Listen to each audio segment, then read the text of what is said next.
Hi, thanks for joining me on Wilderness with Amani. Today, I'm fishing in this lake in the Virginia Lakes backcountry. I don't know what it's called because my map's in the car. I set out to fish Summit Lake this morning. I hiked about 90% of the way and then ran into this snow that I wasn't comfortable crossing on my own, being alone. And so I came back. And I saw a bunch of fish rising here when I was hiking up this morning, so I thought I'd come back and give it a try. And there's nobody up here fishing but me. So this is only about a mile and a half in, and it's great. I wanted to fish Summit Lake, but when I saw that snow and it was all slushy and it was all rocky, you'll see it if you go to my hiking clip playlist and look at the hike to Summit Lake.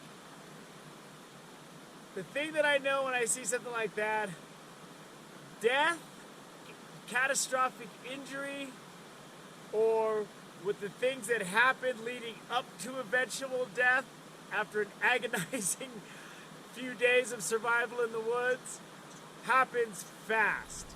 Those type of events happen fast. And it all starts with making a decision, I think I can make it. So I decided it would just be safe for me to come down here and fish. So I don't know what this lake is called. And it's a really beautiful lake. The inlet's right there. I'm going to try to hit that under the waterfall. But I mean, it's not Summit Lake, but this is awesome. Awesome place to spend a few hours. Little weighted nymph. I don't know what it's called. It just came in a variety pack I ordered on Amazon. And I'm using the reel that I found in my East Carson River clip. This turns out to be one of the nicest reels I've owned in a while, because I looked online. This reel goes for like 50 or 60 bucks. I usually don't buy reels more than 30 bucks. I run my channel on a real tight budget. So I got this. It still has some sand in it. It sounds like when you're reeling it, but the drag operates flawlessly. And I didn't have time to take it apart, but I did just douse this thing in WD-40, soaked it out, cleaned out the sand from all the easy accessible parts, and it works. It works. I used it yesterday. I caught a bunch of fish in Virginia Lake on it, so we're gonna give it a try today. And I know what some of you are thinking, what kind of a guy doesn't know the name of the lake he's fishing in? I'll tell you what kind of a guy, me. I don't have a lot of time to plan my fishing trips and my camping trips, so I have my stuff is always just kind of ready to go. And I look online, I find a target, I go there, and I just try to figure out whatever I can when I get there. So that's what we're doing today. We're fishing in a lake I don't know the name of. So without further rambling on, let's get started. Usually you gotta fight your way back to the inlet, but it looks like it's pretty easily accessible. And I gotta climb over some stuff, but I'm not scaling down walls of rock. So for me, whenever I go to an alpine lake, look at this cool waterfall. The low-hanging fruit is always that inlet area, because there's always trout hanging around. So I'm gonna cast that nymph out and see if I can't get any action.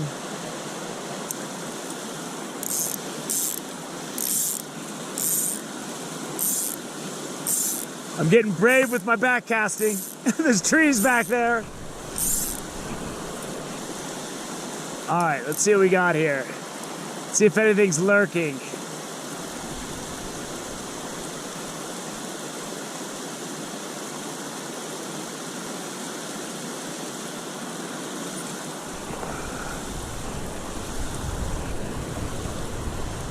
Come on, buddy. Something. I saw him swimming around in that current, and I popped it in and he went for it. Oh, cool, it's a little wild rainbow. Nice.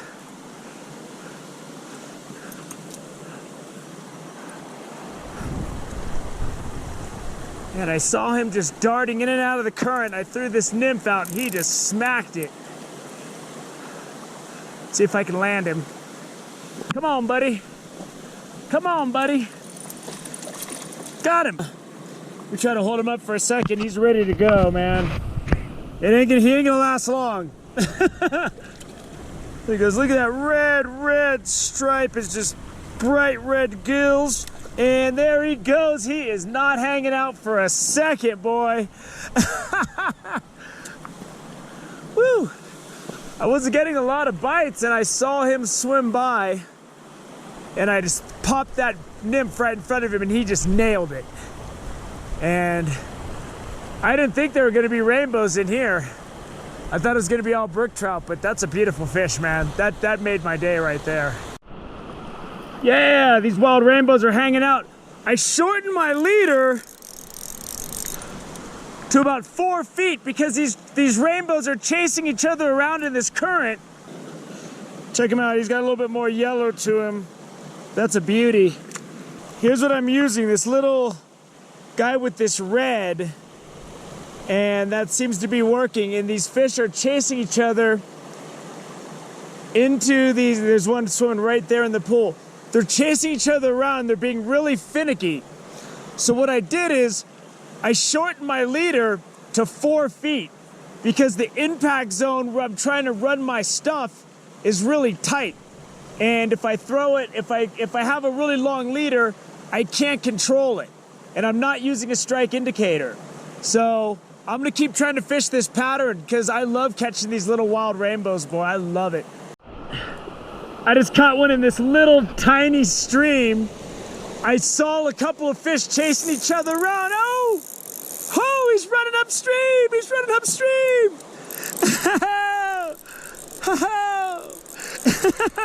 Get out of that stick!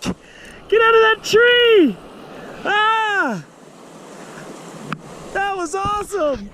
See him run up that stream? I saw him down there and I just flicked it out and got him. Let me land him so we can take a look at this guy. Here he is. Look at that guy. Woo! Whoa, there he goes. Oh, he's back in there. Man, he shot up that stream, boy. That was awesome. I'm playing this game of cat and mouse. I think these fish might be coming into this little area to spawn, and they're really, really spooky, and they're really scared. So my leader, as you can see, is only about 4 feet long, and what that does is allows me to flick it out there and run it by and hopefully get him to bite. Let's do a nymph that isn't weighted, and this guy swam right out and get it. I have clips where I say don't overlook the shore. I walked right up and over this situation, and I could have missed all of these killer rainbows. And I'm gonna show you the fly I'm using. This is a nice little wild rainbow. Look at that guy. That is a beautiful looking fish right there. Oh my goodness. Get back out there and spawn or do whatever you're doing, dude. And he doesn't have any bead head or anything on him. And it just looks a little bit more natural. But there's some nice little rainbows swimming through this water right here. They're within like 5 feet of this water. And that's why I shortened my leader, because I can't do anything with an 8 to 10 foot leader when I'm fishing this kind of close quarter situation. I'm on my knees and I'm flicking it out, and they're whacking it, but they're really spooky. So you gotta be so patient, and you can't come too close to the water. Like when I'm casting, I'm kneeling. I can see trout swimming around, chasing each other in this little shallow water where I got that other one. I'm gonna see if I can get another one.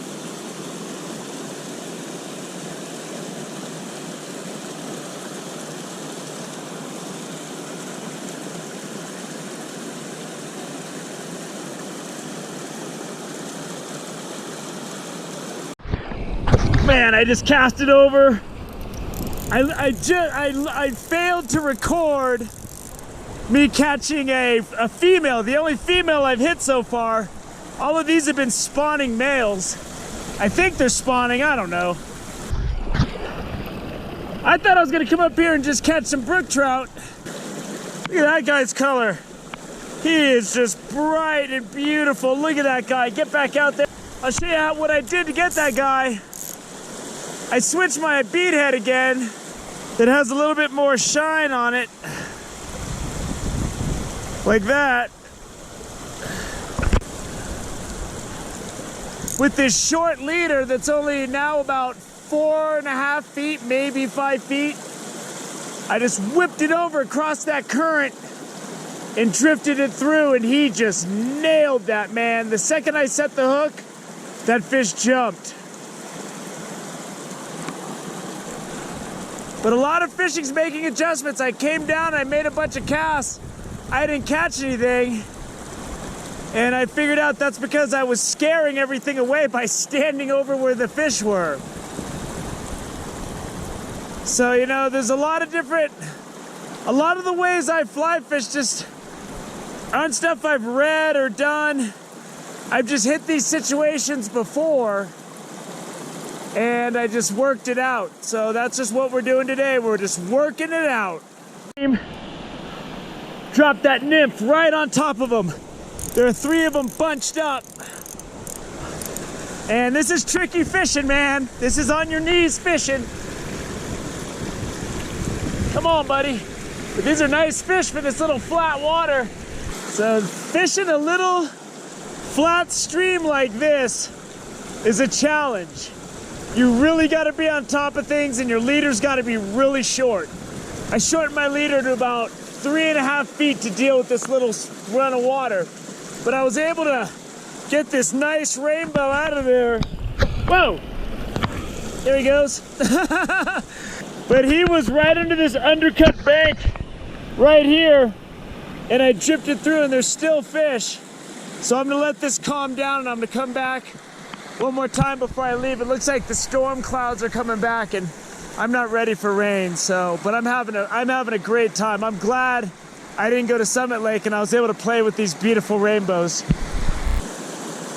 It's just really hard to be able to tell when to set the hook. Like I've had a couple bites, but oh, ho, ho, ho, ho. And it's just difficult to see what's going on. I mean, you gotta drop your fly right in the right spot. Detecting a strike in this little stream is next to impossible. But I'm working it out. I'm working it out. It's working out. I got a female this time.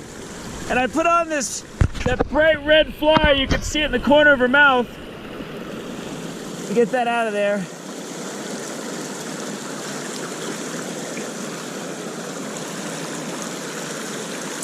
And these are nice rainbows, man. There she goes. She's back out there. There's a lot of dudes at this party. Of this day, this little section of stream was the biggest challenge because you'd have to whip it out, let it go by, and figure out if you're getting a bite really fast. But I was able to adjust, speed up my rhythm. Look at those storm clouds. That's ugly. I got no rain gear. Well, that's gonna conclude my fishing in the backcountry above Virginia lakes. I don't know what the name of this lake is. I just know that those storm clouds are back, and you saw how it got yesterday, and I want to get back to my car, maybe sleep a little bit before I drive home. But this was great, man. Here's another glimpse at the lake. But all of my action came in this stream coming down, the little pool over there, and these little outlets. And although I have a clip that says don't overlook the shore, I walked right out and started casting. I didn't even pay attention to what was going on right at the edge. All of these fish I caught casting across, and I caught them within 10 feet of this area. There's nothing out there. I wasn't getting anything. And when it comes to fly fishing, man, how short your leader's supposed to be? As short as it needs to be to catch fish. By the end, I was fishing about a 3.5 to 4 foot leader. And the reason is, the impact zones I needed to get my fly through were only this big. And in the stream, it was only this deep. And I had to drift that thing through. I had to have control of it. And one of the bigger challenges today was being able to drop that fly within inches of where it needed to be. If you were 4 inches off, you were too far and you missed the drift. So it was a tense situation, but I was able to just focus with that short leader and drop it where I needed to. But I was able to make some adjustments, get things going. The wind died long enough for me to succeed, and man, I had a day. For me, I thought I was gonna come up here and catch a bunch of brook trout. When I caught that first rainbow, I was like, wow, something's going on here. And then I really just backed away, got low, and started crawling around, super stealth mode. And that's what it took. I had to make the adjustments, and I caught a bunch of fish, and it was fun, man. So, thank you for joining me on Wilderness with Amani. Until next time.